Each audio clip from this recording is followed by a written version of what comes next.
हरे कृष्णा। तो आज हम शिल प्रभुपाद की स्मॉल बुक नारद भक्ति सूत्र पढ़ रहे हैं। नारद भक्ति सूत्र में हम देख रहे हैं कि किस तरह से प्राप्ति के साधन है, भक्ति के प्राप्ति के साधन क्या है। तो आज हम श्लोका नंबर 39 ले रहे हैं। महत संग तू दुर्लभ अगम्य अमोघ च। तो यहाँ पे जो है बोल रहे हैं कि जो महात्माओं का संग है वो दुर्लभ है और समझने में कठिन तथा अमोघ है। तो यहाँ पे बता रहे हैं नारद मुनि कि जगत में अगर भगवान का श्रवण कीर्तन करते हैं तो उसके द्वारा हम भक्ति की प्राप्ति कर सकते हैं। उसके बाद बताते हैं श्रवण कीर्तन किसके संग करना चाहिए, महात्मा के संग, है ना। महात्मा का संग में श्रवण कीर्तन करना चाहिए। तो नारद मुनि बता रहे हैं कि महात्माओं का जो संग है ना, ये बहुत दुर्लभ है। भौतिक जगत में महात्माओं का संग बहुत दुर्लभ है और समझने में भी कठिन होता है, क्योंकि वो जो बिहेवियर करते हैं, उनका जो बिहेवियर होता है वो बाकी लोगों जैसा नहीं होता है ना। उनका बिहेवियर थोड़ा अलग होता है, तो उनको समझना भी बहुत कठिन होता है। और वो कैसे होते हैं, अमोघ होते हैं, है ना। तो इस तरह से जो महात्मा का जो संग होता है उसमें ये बातें ऐड हो गई कि दुर्लभ तो होता है। तो हमने भगवत गीता में भी पढ़ा है, श्रीमद् भागवतम में भी पढ़ा है। बार बार भगवान ने बता दिया कि महात्माओं का जो संग होता है सुदुर्लभ, है ना। लेकिन बता रहे हैं साथ में दो चीज और ऐड कर ले, उनको समझना भी बड़ा कठिन होता है कि वो एक्चुअल में क्या बोल रहे हैं, है ना। उनका बिहेवियर ऐसा कैसा है ना, व्यक्ति को आश्चर्य में डाल देता है। और अमोघ है, इसका नाश नहीं होता, है ना। तो यहाँ पे अभी हम तात्पर्य पढ़ेंगे। तो किसके पास बुक है, आनंद प्रदा माता जी अनम्यूट कीजिए, पढ़िए। हरे कृष्ण माता जी, दंडवत प्रणाम। महत संगस्तु दुर्लभो अगम्यो अमोघश्च। महात्माओं का संग दुर्लभ, समझने में कठिन तथा अमोघ है। तात्पर्य श्रील प्रभुपाद की जय। श्री रूप गोस्वामी को अपने निर्देशों में चैतन्य चरितामृत मध्य के 19.138.48 चैतन्य महाप्रभु शुद्ध भक्त की संगति की दुर्लभता का विस्तृत वर्णन करते हैं। महाप्रभु रूप गोस्वामी को बताते हैं कि 84 लाख योनियों में अनेक प्राणी हैं एवं ये सब प्राणी इस ब्रह्मांड के एक देह से दूसरे देह, एक लोक से दूसरे लोक में घूम रहे हैं। मनुष्य शरीरों में घूमने वाले थोड़े से प्राणियों को असभ्य तथा सभ्य में विभाजित किया जा सकता है। क्रमशः जो वैदिक सिद्धांतों के विषय में अनभिज्ञ या अभिज्ञ हो, वैदिक सिद्धांतों के जानकारों में से लगभग आधे लोग इस सिद्धांतों को भंग करने में सब प्रकार के पाप कर्म करते हुए इन सिद्धांतों की बस मुख सेवा ही करते हैं। वैदिक सिद्धांतों के वास्तविक पालनकर्ताओं के में से अधिकतर लोग स्वर्ग गमन, अच्छे जन्म या धन जैसे भौतिक पुरस्कारों से के इच्छुक होते हैं। वैदिक निर्देशों के लाखों पुण्यवान अनुयायियों में से कोई एक व्यक्ति यथार्थ ज्ञानी हो सकता है। ऐसे लाखों ज्ञानियों में से चैतन्य महाप्रभु कहते हैं कोई एक व्यक्ति जन्म मृत्यु से मुक्त हो सकता है, एवं ऐसे लाखों मुक्त व्यक्तियों में से भगवत भक्त मिलना अत्यंत कठिन है। माता जी और पढ़ूं? आगे कोई और पढ़ेगा? अदिति माता जी रेडी? भगवान कृष्ण भी यही कहते, मनुष्याणाम सहस्रेषु कदाचित् यति सिद्धये यत्यामापि सिद्धानाम कदाचिन्तमा वृत्ति तत्वतः। सहस्त्र मनुष्यों में से एक कोई व्यक्ति सिद्धि का प्रयास कर सकता है, एवं सिद्धि प्राप्त करने वालों में से कोई ही मुझे तत्व से जानता है। भगवत गीता 0.7 7वें अध्याय का 3। इसमें निर्देश होता है कि ब्रह्म ज्ञानी भी परम पुरुषोत्तम भगवान को नहीं जान पाते। अतः हमें इसके संबंध में भ्रमित नहीं होना चाहिए कि महात्मा कौन है, अथवा यही नहीं सोचना चाहिए कि कोई भी स्वामी या गुरु हमें भौतिक बंधन से मुक्त कर पाएगा। जैसे भागवतम में कहा गया, मुक्ता नाम अवपि सिद्धा नाम नारायण परायणः सुदुर्लभम प्रसन्न आत्मा कोटिवशी महामुनि। हे महर्षि, अज्ञान रहित लाखों मुक्त में तथा लाखों प्राय सिद्ध हुए मनुष्यों में कोई एक व्यक्ति ही नारायण या शुद्ध भक्त होता है। लेकिन केवल ऐसा ही भक्त वास्तव में पूर्ण संतुष्ट एवं व शांत होता है। महात्मा गण जब मानव समाज में प्रकट भी हो तो बहुधा उन्हें सहारा या समझा नहीं जाता है। शील प्रभुपाद लिखते हैं, कभी कभी भक्तों पर व्यक्तिगत रूप से सिंहात्मक अत्याचार किया जाता है, हिंसात्मक अत्याचार किया जाता है। ईसा मसीह को भी सूली पर चढ़ा दिया गया।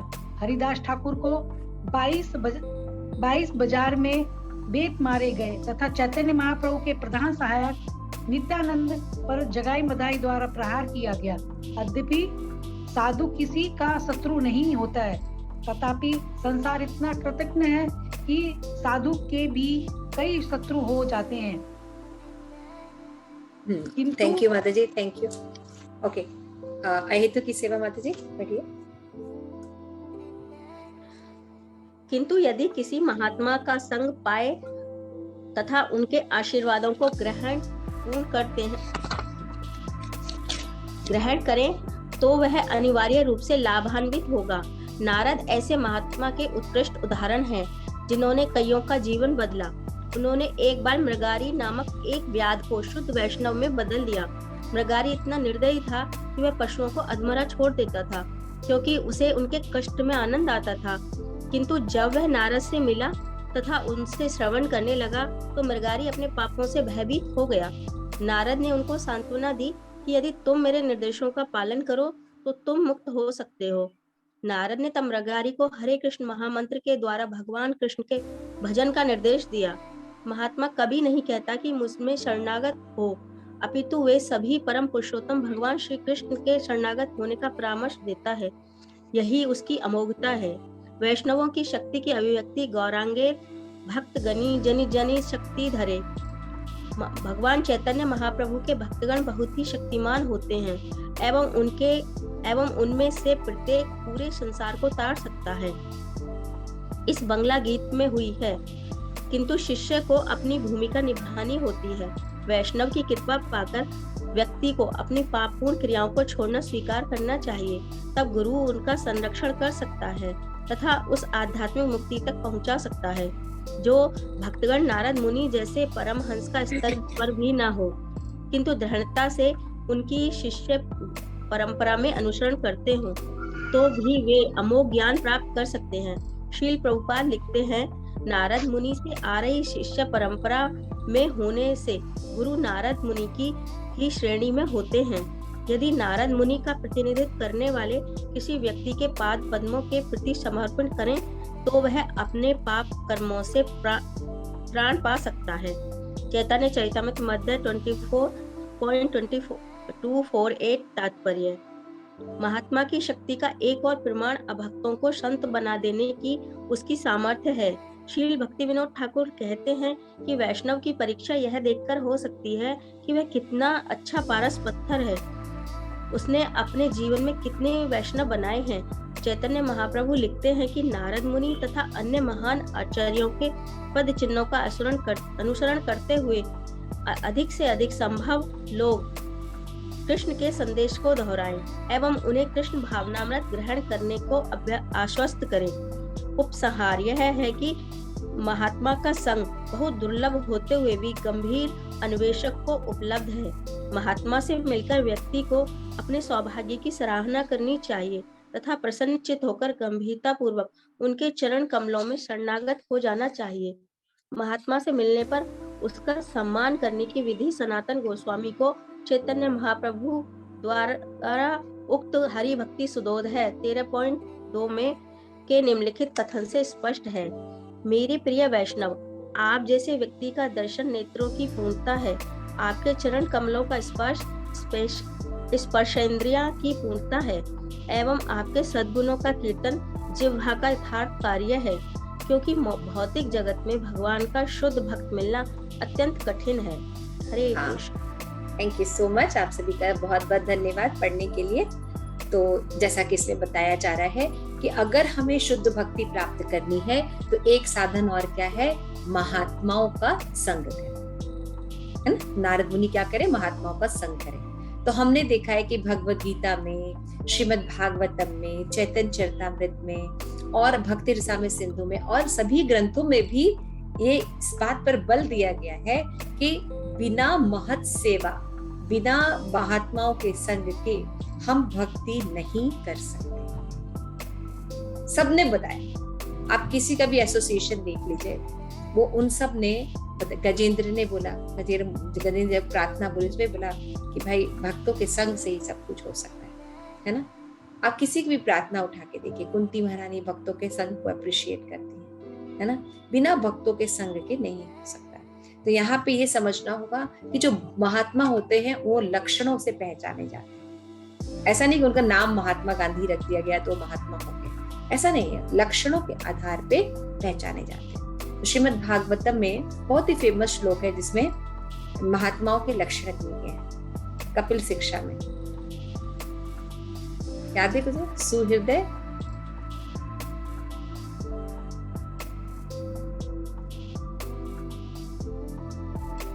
महात्माओं के लक्षण कोई बताएगा? श्लोका भी है बहुत अच्छा।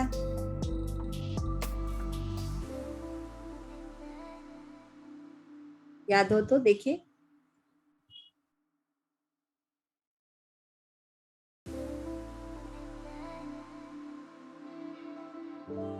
ओके, तो आप लोगों को किसी को पता नहीं कि महात्माओं के लक्षण क्या होते हैं? मतलब जो भी मिलेगा तिलक लगाएगा उसको महात्मा मान लेंगे। माता जी, हाँ हाँ, तितिक्षवा कारुणिका।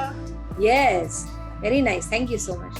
तितिक्षवा कारुणिका और बस दो लक्षण, सुहृदम, सुहृदय,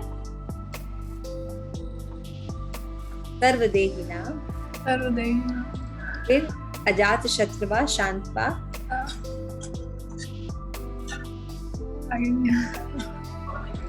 किसी को ये श्लोक आता है? बहुत फेमस श्लोक है ना श्रीमद् भागवतम का। कपिल मुनि बताते हैं, तितिक्षवा कारुणिका सुहृदय सर्वदेहिना अजात शत्रुवा शांता साधु लक्षण। साधु का लक्षण क्या क्या क्वालिटी बताई? तितिक्षवा, जो भक्त होते हैं उनके अंदर टॉलरेंस लेवल बहुत ज्यादा होता है, सहनशीलता। तितिक्षवा, तो टॉलरेंस लेवल किस चीज का टॉलरेंस लेवल होता है? कि वो दूसरों को क्षमा करने की शक्ति रखते हैं और उनको किसी भी स्तर पर जाकर भगवत प्रीति देते हैं, है ना। इसलिए वो टॉलरेट करते हैं, सभी हमारे अपराधों को वो टॉलरेट करते हैं। तो शिल प्रभुपाद को भी हम देख सकते हैं कितना टॉलरेंस है ना। हिप्पी लोग उनके सामने बैठ के धुआं उड़ाते थे, ड्रग्स लेते थे, लेकिन फिर भी वो उनको भगवत भक्ति सिखा रहे, है ना, उनके अपराधों को नहीं लेते थे। तितिक्षवा, कारुणिका, है ना। कारुणिका का मतलब होता है दया। तो उनके अंदर, भक्तों के अंदर दया कैसी होती है? कि भूखे को भोजन खिलाना, मंदिरों में पंखे लगवाना, यही करुणा होती है। क्या करुणा होती है भक्तों की? वो उनकी आत्मा की मृत्यु की, आध्यात्मिक मृत्यु से रक्षा करते हैं। वो विस्मृत संबंध जो भगवान के साथ, उसको पुनः स्थापित करते हैं, यानी आत्मा को बचा के लेके आते हैं। डूबते हुए व्यक्ति को बचाते हैं, न कि उसके केवल वस्त्र को, है ना। तो वो क्या होते हैं? करुणा। उनकी करुणा होती है कि जीव जो है इतना दुखी इसलिए है क्योंकि वो अपने जड़ से बिखर गया। तो वो क्या करते हैं? उनको भगवान से जोड़ देते हैं, जिससे उनके जीवन में आनंद आ जाता है। तो वो करुणा करते हैं। सुहृदय, तितिक्षवा, कारुणिका, सुहृदय सर्वदेहिना। भगवान बोलते हैं भोक्तारम यक्तवसारम सर्वलोक महेश्वरम सुहृदय, है ना। भगवान भी बोलते हैं मैं क्या हूं? I am the well wisher, मैं सबका भला कर सकता हूं। तो इसी तरह सभी लोगों में जो शुद्ध वैष्णव हैं, क्योंकि वो भगवान के भक्त होते हैं, तो भगवान सुहृदय हैं, इसीलिए भक्त भी वेल विशर होता है। आप देखते होंगे प्रभुपाद जो है हमेशा लिखते थे योर वेल विशर, है ना। आप महाराज से अभी कभी लेटर हो या कोई हो, गुरु महाराज भी लिखते हैं योर वेल विशर, मैं तुम्हारा शुभ चिंतक, मैं तुम्हारे लिए क्या अच्छा है, क्या मंगलमय है, मैं बताता हूँ। तो सुहृदय कैसे? सर्वदेही नाम, केवल मनुष्यों के लिए नहीं, जितने भी जीव हैं उन सभी लोगों के लिए वो सुहृदय है, best friend, best well wisher भक्त। क्यों? क्योंकि भगवान सबके वेल विशर है। सुहृदय सर्वदेही नाम। अजात शत्रुवः, मतलब उनका कोई शत्रु नहीं होता, मतलब कोई उनका शत्रु होता है ऐसा नहीं, वो अपने को किसी का शत्रु नहीं मान देखते हैं। लोग उनसे शत्रुता करते हैं लेकिन वो किसी से शत्रुता नहीं करते। अजात शत्रुवः। और क्या थे? शांतः, कोई भी दुख हो या सुख हो, कोई भी परिस्थिति होती है, वो शांत होकर अपना भजन करते हैं, उससे विचलित नहीं होते या प्रभावित नहीं होते। सुहृदय शांता साधु लक्षण, ये सब साधु के लक्षण होते हैं। तो महात्मा जो है कैरेक्टर से पहचाना जाता है, न कि उनको अगर हमने कोई बोल दिया ये महात्मा है, ऐसे नहीं, उनके अंदर ये लक्षण होने चाहिए, तब जाके हम कह सकते हैं कि वो व्यक्ति जो है महात्मा है।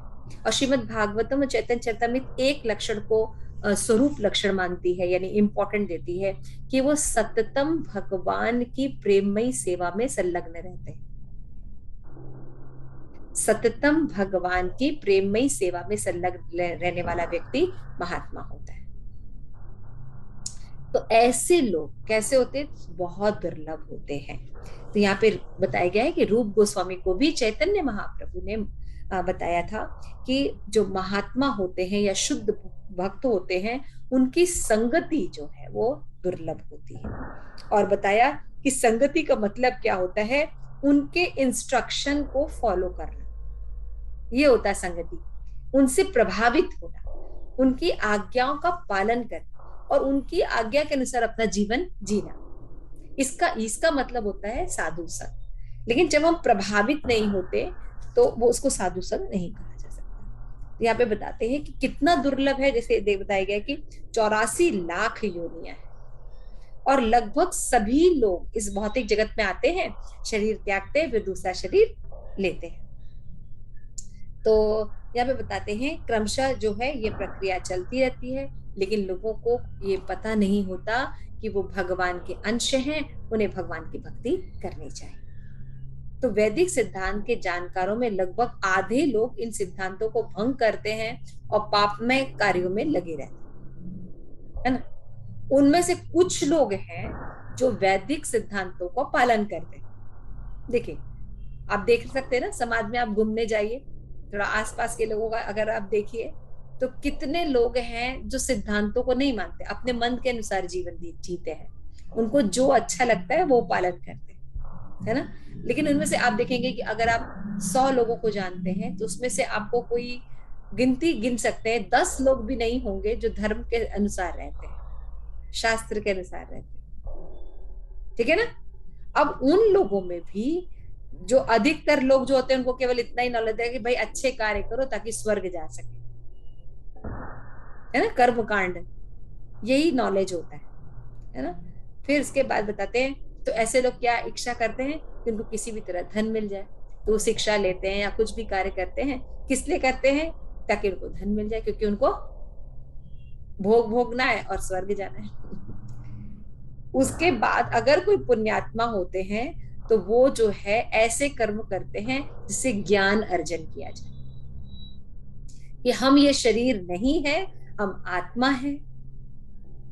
तो ज्ञानी लोग उन कर्म कांडियों से भी ऊपर होते हैं, है ना, जो ये जानते कि वो शरीर नहीं आत्मा है और वो क्या होते हैं, वो भगवान के ब्रह्म तेज में मिलना चाहते हैं। फिर बताते ऐसे लोगों में, ऐसे कुछ लाखों लोगों में कुछ लोग जो होते हैं वो जन्म मृत्यु के चक्र से निकलना चाहते हैं और भगवत भक्ति में इंटरेस्टेड होते हैं। उनमें से कोई एक तो हमें पता होना चाहिए जो वैष्णव होंगे ये हमेशा सुदुर्लभ रहेंगे। वो बहुत ज्यादा मात्रा में नहीं होते हैं, असुर लोग राजा ज्यादा मात्रा में होते हैं। जैसे शिल प्रभुपाद एग्जाम्पल देते हैं, ये जो स्टार्स होते हैं, है ना, तारे, ये बहुत होते हैं, लेकिन सूरज या चंद्रमा एक होता है और वो सभी पर भारी होता है ना। सभी तारों पर, सभी सूरज जो है सभी पर होता है भारी। उसी तरह से वैष्णवास होते हैं। तो ये जो महात्मा होते हैं इतने सुदुर्लभ है, दुर्लभ नहीं सुदुर्लभ है।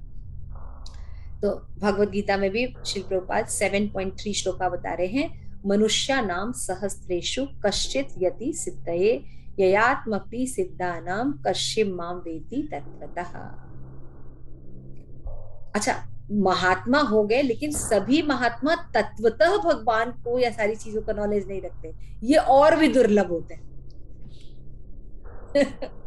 ठीक है ना, महात्मा हो जाते हैं लोग, लेकिन जो शुद्ध वैष्णव होते हैं या शुद्ध भक्त होते हैं वो और भी दुर्लभ होते हैं, क्योंकि इनको केवल ये नहीं ज्ञान होता कि वो शरीर नहीं आत्मा है, मैं भगवान की भक्ति करनी चाहिए, बल्कि वो सभी भगवान के साथ जो रिलेशन है, अपना रिलेशन है और बाकी के बारे में भी तत्वतः नॉलेज रखते हैं।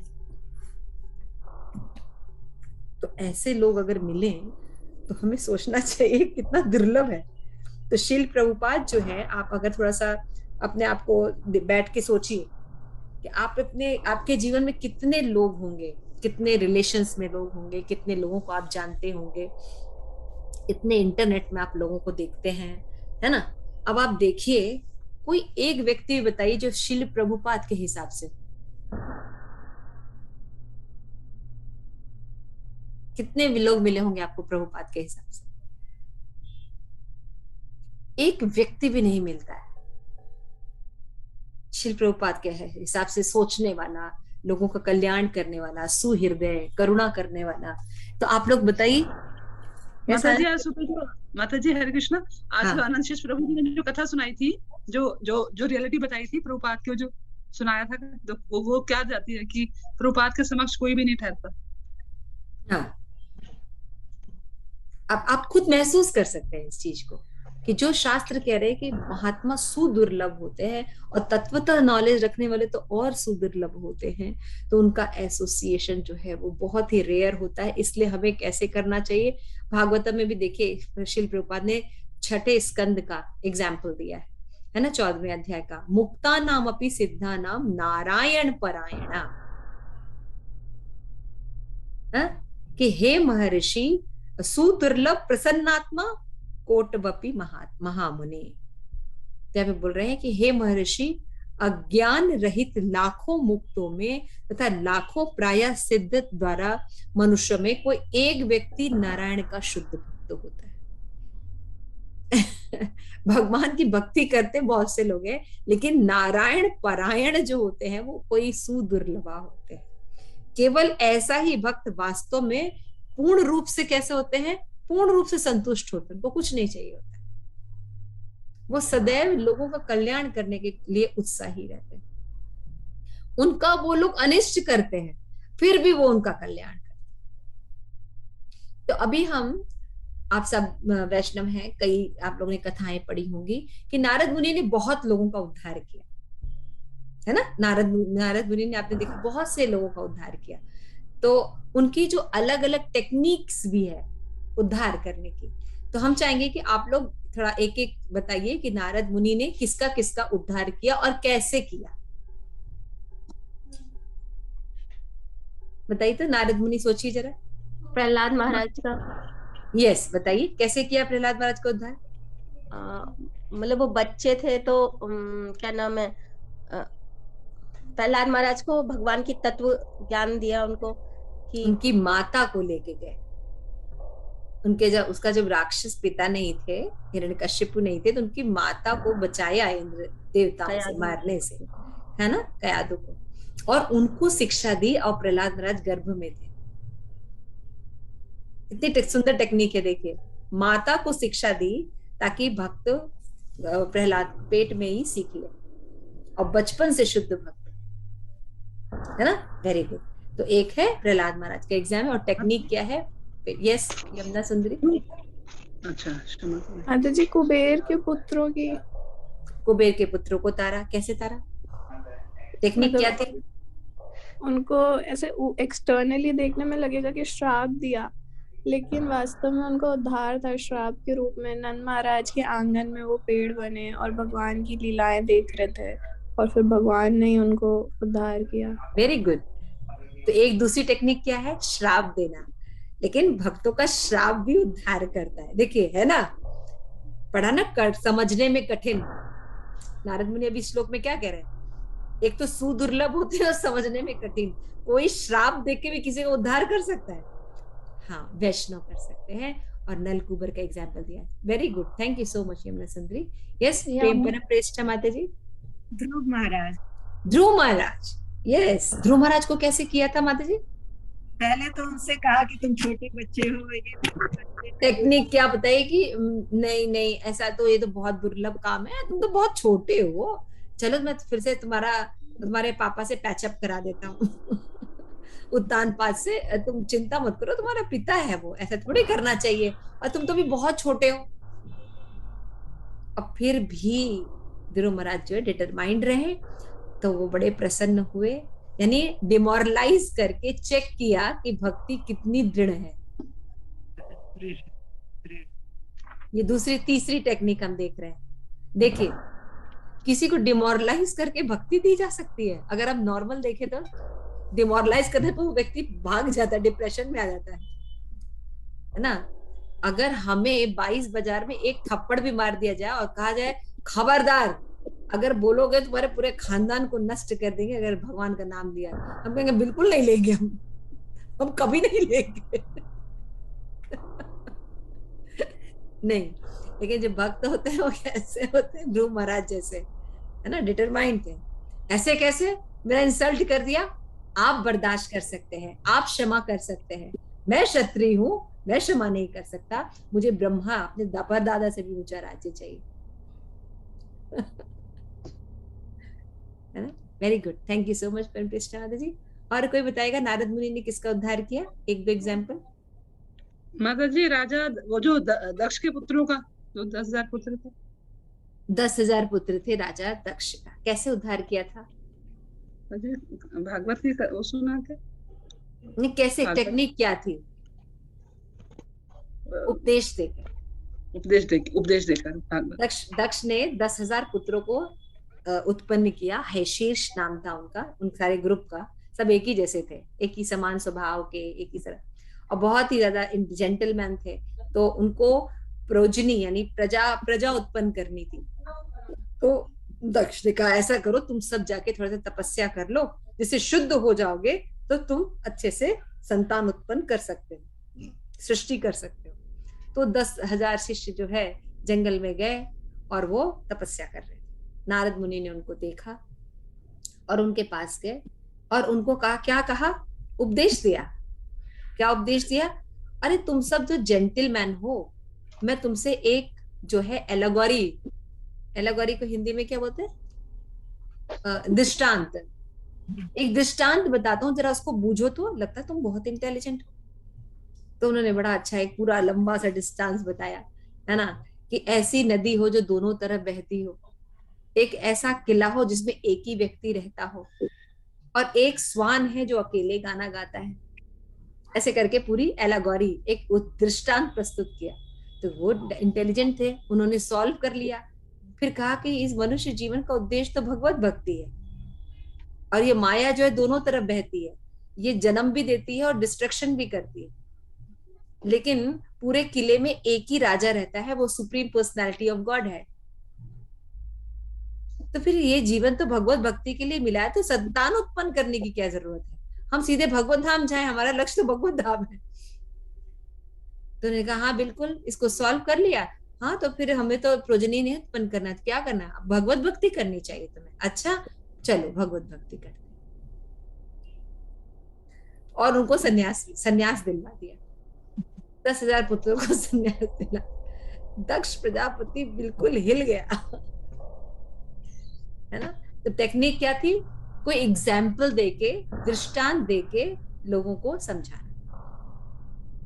ये सब टेक्निक है प्रचार की, देखिए, है ना। और बताइए नारद मुनि ने एक दो और एग्जाम्पल अगर किसी को याद है। मृगारी भी है। मृगारी है, वेरी गुड। मृगारी को कैसे कैसे बताया? सीधा सीधा बोल के कि सीधा बस सीधा उपदेश दिया कि नहीं, मृगारी को सीधा उपदेश नहीं दिया था। नहीं, उसको दिखाया कि तुमने जो इन लोगों को मारते हो नहीं तो नहीं कष्ट माता होता है। जी, वो प्राचीन वरही थे जिनको दिखाया था। ओके। मृगारी को सिर्फ ये बोला कि तुम इनको जो आधा मारते हो उसको पूरा मार दिया करो। जानवरों को जो तुम अधमरा करके देखते हो, ये तड़पते हैं, उसको जब वो तड़पते थे ना तो उसको बहुत अच्छा लगता था मृगारी आनंद को। आता था। तो उसने जब वो एक बस ऐसे ही जा रहे थे साधु, तो उनको देख के खड़ा हो गया, तो सोचा था कि साधु कुछ हमको प्रवचन वो देंगे जैसे सब लोग देते हैं। तो जब साधु उसके पास आए तो नारद मुनि कहते हैं कि मैं बस तुमसे एक ही चीज चाहता हूँ, इन जानवरों को ना अधमरा करके मत छोड़ा करो, इन्हें पूरा मार दिया करो। He was surprised कि आप संत होके समझना कठिन है। कोई भक्त बोले आधा क्यों मारते हो, पूरा मार दो। बताओ, तो ये कारुण्य कहाँ हुआ? मॉरल साइंस में तो ऐसा संत होना नहीं चाहिए। तो क्या आप संत होके मुझे बोल रहे कि मार दो? कि हाँ, इन्हें जो तड़पता हुआ देखते हो ना, ये ज्यादा अपराध लगता है, एक ही झटके में इनको मार दो। तो उनके चरणों में गिर गया। कन्वर्सेशन के बाद मृगारी जो है चरणों में गिर गया। तो लेकिन कन्वर्सेशन कैसे शुरू किया? ऑपोजिट बात बोलकर। साइकोलॉजिकल प्रभाव। हाँ, ऑपोजिट बात बोलकर। कोई ऑपोजिट बोल के भक्त बना सकता है? नहीं। लेकिन देखिए कितनी टेक्निक है, मतलब इसलिए हम आपको थोड़ा सा विचार करने को कह रहे हैं। Very good. मृगारी की भी बहुत सुंदर कथा है। और कोई बताना चाहेगा? ऐसे तो सभी लोगों को, व्यास मुनि को भी नारद मुनि गए तो क्या बोला? पराशर के पुत्र हो, सुखी हो ना। वो दुखी थे, सारा रचना करके, सारा ग्रंथ लिख के, उपनिषद पुराण लिख के वो प्रॉब्लम में थे, वो संतुष्ट नहीं थे। तो उनको ताना मारने के लिए पूछते हैं तुम तो पराशर के पुत्र हो ना, मतलब भूत वर्तमान भविष्य सब देख सकते हो, अब तो सुखी हो ना, इतना ग्रंथ लिख लिया, now you are famous boy, everything is happy. No, nothing is happy, I am not satisfied. Why? Because you not कीर्तन ही नहीं किया तुमने कृष्ण का, कृष्ण के बारे में तुमने ठीक से लीला श्रवण नहीं कराया लोगों को, ये एस्टेब्लिश नहीं किया कि कृष्णा जो है supreme personality of God head है, और वो ही उनकी भक्ति करने से सारा कुछ होता है। तो जब श्रीमद् भागवतम लिखा तो व्यास मुनि संतुष्ट हुए। तो आप सोचिए कि उनके लिखे हुए जो बाकी ग्रंथ हैं, जब वो सेटिस्फाइड नहीं हुए उपनिषद पुराण से, तो हम लोग पुराण उपनिषद पढ़ के संतुष्ट हो सकते हैं? हम केवल श्रीमद् भागवतम अगर पढ़ ले तो हम संतुष्ट हो जाएंगे। तो थैंक यू सो मच आप सभी का पार्टिसिपेट करने के लिए। ऐसे बहुत से नारद मुनि के नारद मुनि लगभग सभी को तारा है, लगभग सभी को तारा है, तो अलग अलग टेक्निक से तारा है। और अगर उनकी टेक्निक्स पर हम ध्यान दें तो जनरली इस तरह से प्रीचिंग नहीं हो सकती। किसी को श्राप देकर, किसी के माँ के थ्रू प्रीचिंग करके, किसी को उल्टा बोलकर, ऐसे ऐसे प्रीचिंग होगी? हम लोग से तो एक व्यक्ति भी ना आए, सीधा बोलने पर तो सुनता ही नहीं, उल्टा सीधा बोलने पर कौन आएगा? गौर किशोर दास बाबा जी को हमने पढ़ा कल, गोकुलेश्वरी माता जी ने बताया था कि वो अपने पूरे पैर में पट्टी बांध लेते थे, मेरा पैर ही न छुए। और बाकी लोग तो पैर सजा के रखते थे कि आके दर्शन करो। हाँ, तो वैष्णव की क्रिया मुद्रा समझी नहीं जा सकती। तो थैंक यू। तो ये एक्टिविटी करके मेरे ख्याल से आप लोग को अच्छा लगा होगा। थोड़ा सा नारद मुनि के बारे में देखे, कितनी डिफरेंट टेक्निक्स वो अप्लाई करते थे किसी को भगवत भक्त बनाने के। इवन जब उन्होंने दक्ष प्रजापति के जो पुत्र थे, 10,000 पुत्रों को पहले बना दिया, फिर उसके बाद फिर 1,000 संतान उत्पन्न की, फिर वो बाहर गए, फिर उनको नारद मुनि मिले। नारद मुनि कहा कि भाई दिखते तो तुम लोग बड़ा इंटेलिजेंट हो, हाँ भाई तुम तो बड़े अच्छे भी व्यक्ति हो, तो भाई तुम लोग अगर इंटेलिजेंट हो तो तुम लोग को अपने बड़े भाइयों का अनुगमन करना चाहिए। अब बोल के चले गए। तो भाई तो उन्होंने सर्च किया कि हमारे भाइयों ने क्या किया, तो पता चला उन्होंने भगवत भक्ति की, तो क्या है हम भी संन्यास ले लेंगे। अब तो बाप रे बाप, अभी 11,000 पुत्रों को किसी के सन्यासी बना दो तो उसका पिता क्या करने वाला है। अब दक्ष प्रजापति तो इतना गुस्से में हो गया। तब भी देखिए वहां पे परपोर्ट में शिल प्रभुपाद लिखते हैं कि तब नारद मुनि ने सोचा कि इनके पुत्रों का तो उद्धार कर दिया। ये दक्ष जो था पहले उसने फॉल्ट फाइंडिंग करके शिव जी से श्राप लिया, फिर से उसका नाश हुआ, फिर से अभी उसको जन्म मिला है, फिर से प्रजापति बना है, फिर से फॉल्ट फाइंडिंग कर रहा है, ईर्ष्या कर रहा है मुझसे। तो चलो इसके सामने चला जाता हूँ, इसके पास जाता हूँ, इसको कुछ थोड़ा सा प्रवचन देता हूँ ताकि ये भी भगवत भक्ति कर ले और अपना जीवन सुखी कर ले। तो नारद मुनि को पता था कि बहुत गुस्से में है ना, तो उन्होंने कहा कोई बात नहीं, अगर ये इसको गुस्सा भी रहेगा तो ये कुछ अपशब्द या श्राप मुझे दे देगा, लेकिन उसका गुस्सा शांत हो जाएगा तो वो भगवत भक्ति कर सकता है। कंपैशन। आप लोगों में से कितने लोग हैं जो जानते हैं कि अभी आपको श्राप दे देगा फिर भी आप उसके पास जाने वाले हैं और उसको भगवत भक्ति देने वाले हैं? हाँ पावनी माता जी, ऐसे घर जाएंगी आप? आपको पता है वो श्राप देने वाला है। हाँ? नहीं जा सकते। सोचिए, तो आप सोचिए कारुणिका, शत्रुओं को भी श्राप दिया दक्ष प्रजापति में कि तुम कहीं भी इस एक क्षण के अलावा रुक ना सको। तो उनके लिए, भक्तों के लिए जो श्राप होता है वो वरदान साबित होता है। को थैंक यू सो मच कि मटेरियल जगत में मुझे ज्यादा नहीं रहना पड़ेगा और प्रीचिंग तो मैं 1 मिनट में कर लूंगा। कैसे?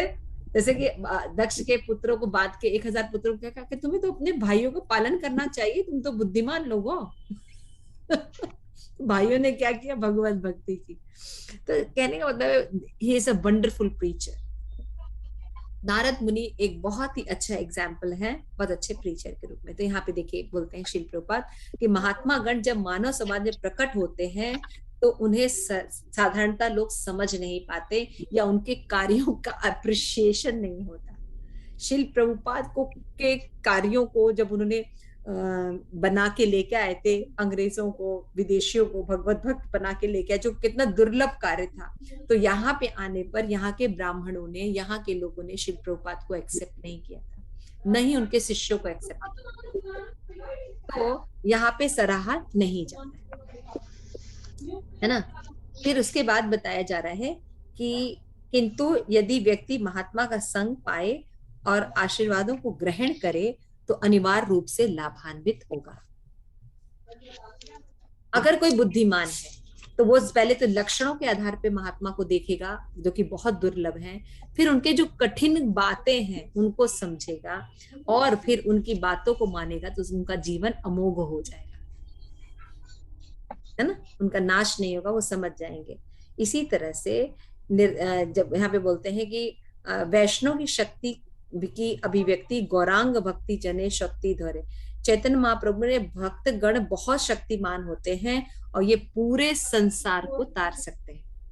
एक बार शिल प्रभुपाद के शिष्यों ने शिल प्रभुपाद का जो जन्म पत्री थी वो किसी एस्ट्रोलॉजर को दिखाया और फिर प्रभुपाद हम आपके जन्म पत्री दिखा के आए। एक बड़े ज्योतिषी थे, उनको दिखा के प्रभुपाद ने क्या कहा, उन्होंने कहा कि ये व्यक्ति का जो जन्म पत्री है, इसके ग्रह इतने ज्यादा पावरफुल है, ये पूरे संसार का कारण कर सकता है, पूरे संसार को तार सकता है। ये इसका इतना स्ट्रॉन्ग सारे स्टार्स हैं। शिल प्रभुपाद का बिल्कुल सच बोलता है। मेरा मिशन ही ये है कि सबको कृष्ण भावना भावे। तो ये थे शिल प्रभुपाद। तो इसलिए भगवान के जो भक्त हैं, चैतन्य महाप्रभु के जो वैष्णव, जैसे आप सभी भक्त हैं चैतन्य महाप्रभु के मिशन में, तो आप सब कितने दुर्लभ हैं, सोचिए। कितने दुर्लभ हैं आप लोग, है ना। तो अपनी अगर आप भगवत भक्ति करते हैं, और अभी जब गीता जयंती के मैराथन चल रहा है, उसमें अगर आप भगवत गीता का प्रचार करते हैं, किसी को भक्त बनाने की कोशिश करते हैं, तो कितना दुर्लभ कार्य कर रहे हैं। तो आप लोग जरूर कीजिए। जो भक्तगण नारद मुनि जैसे परम हंस के आज्ञाओं का पालन करता है, वो नारद मुनि के परमहंस स्तर पर पहुंच जाता है। कितनी बड़ी बात।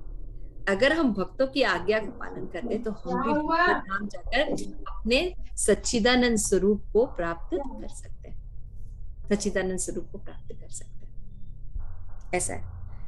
तब श्रील प्रभुपाद कहते हैं कि नारद मुनि में आ रही शिष्य परंपरा गुरु नारद मुनि की श्रेणी में आती है। यदि व्यक्ति नारद के प्रतिनिधित्व करने वाले किसी व्यक्ति के पाद पद्म के प्रति समर्पण करे, तो उसके पाप कर्मों से उसका तारण हो जाएगा। हम सब नारद मुनि के परंपरा से है ना। हमारा जो परंपरा है, कृष्ण के बाद नारद मुनि, है ना, उनसे आता है। तो अगर हम परंपरा के सिद्धांतों का पालन करें, उनकी शिक्षाओं का पालन करें, जैसा श्रील प्रभुपाद ने हमें इंस्ट्रक्ट किया है, तो हम समस्त पापों से निकलकर कृष्ण प्रेम प्राप्त कर सकते हैं। लास्ट पैराग्राफ में बोलते हैं कि महात्मा की शक्ति का एक और प्रमाण अभक्तों को संत बना देने की उनकी सामर्थ्य है। महात्मा को कैसे पहचानेंगे लक्षण से? एक तो ये कि सततम वो भगवान की भक्ति करते हैं, और दूसरा है कि वो किसी को भी भगवत भक्त बना सकते हैं। तो अगर कोई महात्मा है या नहीं, तो ये देखना चाहिए कि उनके पास कितने लोग शुद्ध भक्ति कर रहे हैं। इससे पता चलता है कि उन पर भगवान की कृपा है और वो महात्मा है। एक तो वो सततम भगवान की प्रेममयी सेवा में लगे रहते हैं, और दूसरा ये है अभक्तों को भी भक्त बना देते हैं, और बहुत लार्ज स्केल पर करते हैं। तो वो जो लोग होते हैं, वो क्या होते हैं? वो वैष्णव जो होते हैं, पारसमणि की तरह होते हैं, और जिसको भी छू देते हैं वो भी वैष्णव बन जाता है। मृगारी जैसा व्यक्ति भी भक्ति करने लगता है ना। उंगली माल जैसा व्यक्ति भी भक्ति करने लगता है। वाल्मीकि जैसा व्यक्ति रामायण लिखने लगता है। रत्नाकर डाकू थे, है ना। तो भक्त जो है, अगर किसी को छू देते हैं तो भगवत भक्त बन जाते हैं। श्रील प्रभुपाद ने जिनको भी भगवत ज्ञान दिया, उनको अपना सानिध्य प्रदान किया, वो मलेच्छ थे, और आज वो कितने सुंदर संत है, प्रीचर है, वर्ल्ड लेवल पे प्रीच कर रहे हैं लोगों, इतने शुद्ध हो गए, है ना। और चैतन्य महाप्रभु चाहते थे कि नारद मुनि तथा अन्य आचार्यगण के पद चिन्ह अनुसार अधिक से अधिक लोगों को यह संदेश दिया जाए। क्या? कि जो महात्मा होते हैं उनकी संगति से भगवत भक्ति, शुद्ध भक्ति प्राप्त की जा सकती है, लेकिन उनको समझना बहुत दुर्लभ है। और उनकी आज्ञाओं के अनुसार अगर हम जीवन जीते हैं तो हमारा जीवन अमोघ हो जाता है। यानी हमारे जीवन में यमदूत नहीं आएंगे, विष्णु दूत आएंगे। अब मैं बार बार कहती हूँ कि हम लोग हरे कृष्ण महामंत्र में कितने अक्षर बोलते हैं? चंद्रावली माता जी, चंद्र गोपी माता जी, 16 माता जी, 16 माला, 16। तो कितने लोग आने वाले विष्णुदूत? 16 विष्णुदूत आने वाले थे। तो आपके पास जब 16 विष्णुदूत है तो यमदूत आएंगे? नहीं आएंगे। ठीक है ना। तो यहाँ पे लिखा गया कि अगर हम हरे कृष्णा कृष्ण कृष्ण हरे हरे, हरे राम राम राम हरे हरे, अगर हम भगवान के चरणों का इस तरह से, जैसा प्रभुपाद ने बताया, शरणागति लेंगे, तो हम निश्चित ही भगवत धाम जाएंगे और अपने जीवन का उद्धार करेंगे। तो महात्माओं का संग बहुत दुर्लभ है, लेकिन ये गंभीर अन्वेषण के द्वारा उत्पन्न होता है। और महात्मा से मिलकर व्यक्ति को सौभाग्य की सराहना करनी चाहिए। इसलिए आपको कब हमें कभी भी नहीं कहना हम लोग अब दीक्षित भक्त हैं, हमें महाराज जैसे लोग प्राप्त हैं, तो हम कैसे हैं? भाग्यवान लोग हैं। ब्रह्मांड भ्रमिते कौन भाग्यवान जीव, हम लोग अब भाग्यवान बन गए हैं। आपको पता है, हमें बड़ा अच्छा लगता है ये। हम लोग अब नॉर्मल लोग नहीं है, हम लोग भाग्यवान हो गए। हम लोग महाराज लोकनाथ महाराज के साथ जुड़ गए हैं, तो हमें अपनी आइडेंटिटी पता होनी चाहिए, है ना। तो महाराज कभी हार नहीं मानते, कभी हार नहीं मानते, और किसी भी परिस्थिति में इस्कॉन को नहीं छोड़ते। तो उसी तरह हमें भी अच्छी भक्ति करनी, ताकि हमारे महाराज का नाम और रोशन है, लोग हमें देखे तो कहे ओ कितना सुंदर भक्त है। अच्छा, आपके महाराज कौन है? लोकनाथ महाराज, बड़े सुंदर। जैसे महाराज जो है सहनशील हैं, दयालु हैं, वैसे आप भी लोग हैं। तो ऐसी भक्ति करनी चाहिए। तो महात्मा से मिलने पर उसका सम्मान करने की विधि सनातन गोस्वामी चैतन्य महाप्रभु ने बताई है कि मेरे प्रिय वैष्णव, आप जैसे व्यक्ति का दर्शन नेत्रों की पूर्णता है। देखिए, जब कोई वैष्णव मिलते हैं तो कैसा लगता है?